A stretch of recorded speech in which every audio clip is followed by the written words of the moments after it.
بسم اللہ الرحمن الرحیم۔ السلام علیکم۔ حضرت زینب بن حجش رضی اللہ عنہ نے بیان کیا کہ ایک دن رسول اللہ صلی اللہ علیہ وآلہ وسلم ان کے پاس گھبرائے ہوئے داخل ہوئے۔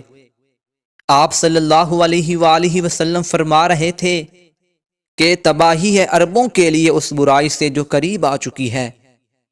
آج یاجوج ماجوج کی دیوار سے اتنا کھل گیا ہے، اور آپ صلی اللہ علیہ وآلہ وسلم نے اپنے انگوٹھے اور اس کی قریب والی انگلی کو ملا کر ایک حلقہ بنایا۔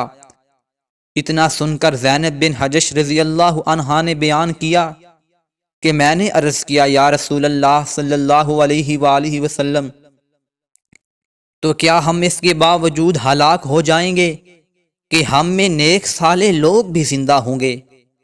نبی کریم صلی اللہ علیہ وآلہ وسلم نے فرمایا کہ ہاں، جب برائی بہت بڑھ جائے گی